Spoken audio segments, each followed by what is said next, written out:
Hello, everybody, and welcome back to Safari Mack Explores North America. I'm Safari Mack, your guide and host, helping you make connections to the wild. Well, ladies and gentlemen, I can tell you right now, I'm excited because today, not only will I announce to you the final animal for our tour of not just North America but also Alaska, where I'm also able to announce to you the winner of our polls that have taken 2 weeks to cover. Now, remember. If you're trying to vote now, don't do it because the polls closed on February 7th. So today, though, I will announce to you the winner of where we're going next. So as always, though, we're back on the Aleutian Islands with the Puffins, otherwise known by their Latin name, Fratercula, or in our tufted puffins case, Fratercula cirrhata, Cirrhata.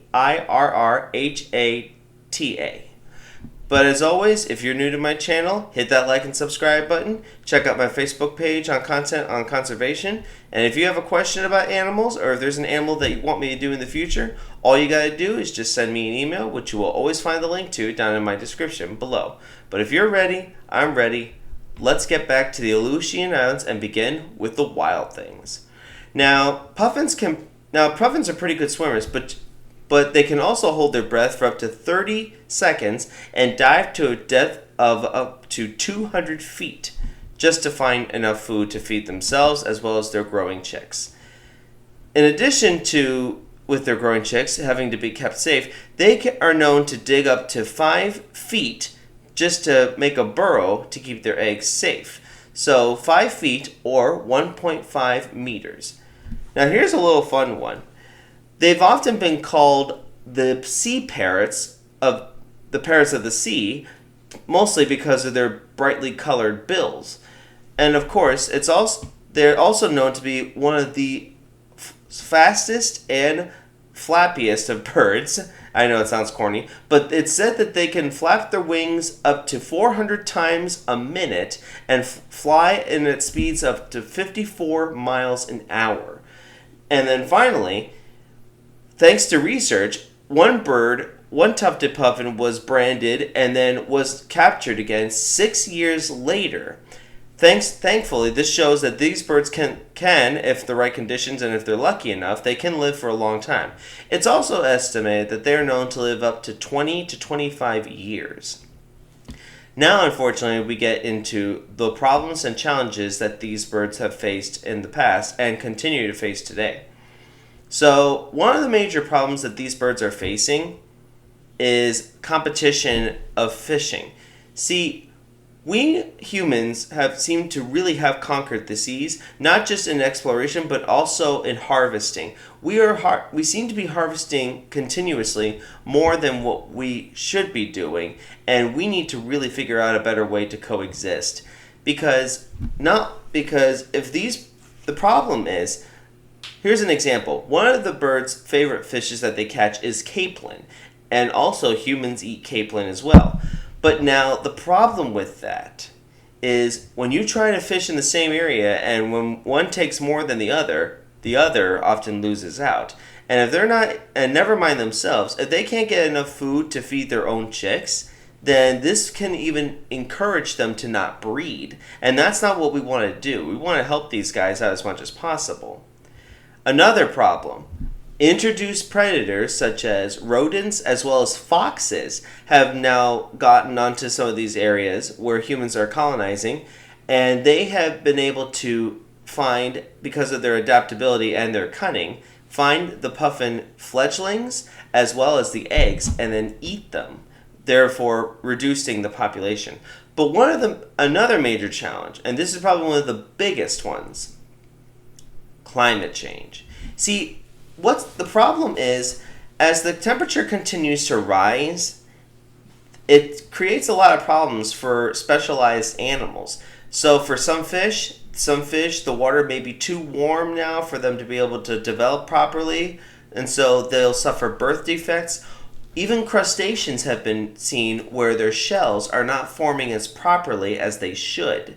And other animals are just losing out because of this climate change. But perhaps for seabirds altogether, one of the biggest problems, plastic pollution.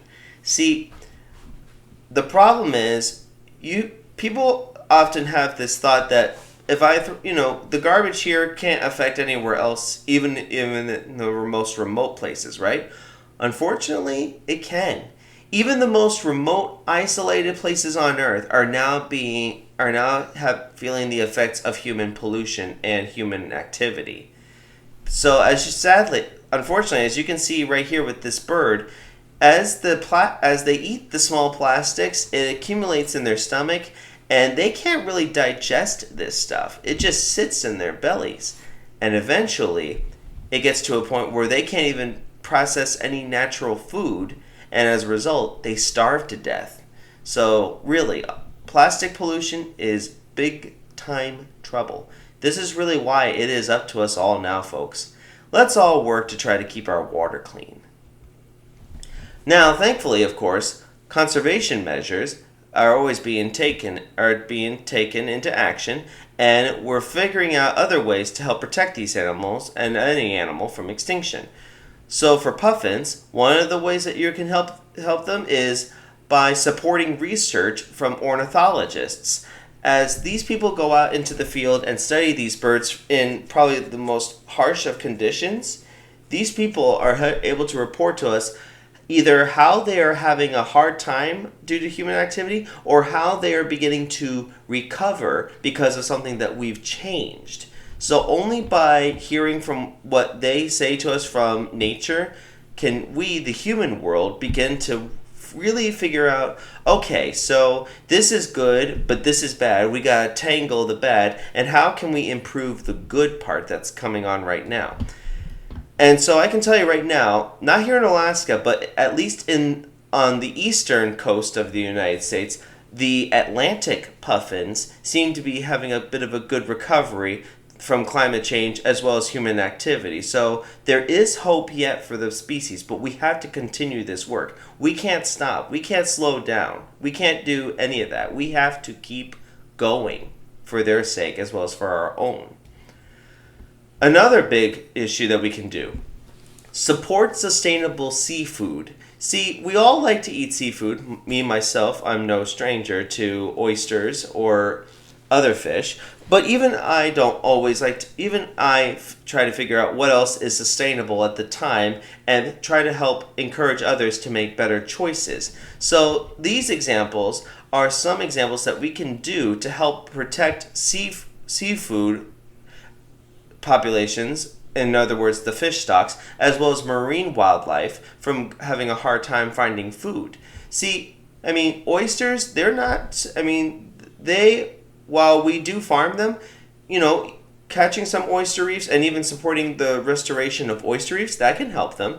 And even here in Alaska, the state constitution, as I mentioned in my Alaskan salmon episode, the constitution is specially written dedicated to conservation in terms of conserving sea resources. So by doing that, we really can make a big difference, because they really do limit and control exactly how much you're allowed to take every day, or even if you're just visiting. Another big deal, you can find out for yourself exactly how your carbon footprint is affecting the world, and thanks to a link that I will leave for you down in my description below next to my email address, you can discover for yourself exactly what you're doing, what you do around you, how much carbon is it emitting, and how you can reduce it. Well, ladies and gentlemen, that's it for the Puffin episode. So thanks again for joining me with today's episode. But now comes the fun bit. The winner of the polls of either Australia or Asia, is the land down under. So join me soon as we head down to Australia. But before we do that, like I said, join me for one last animal, the walrus. And so with that said, until next week, this is Safari Mack. I'll see you all out there.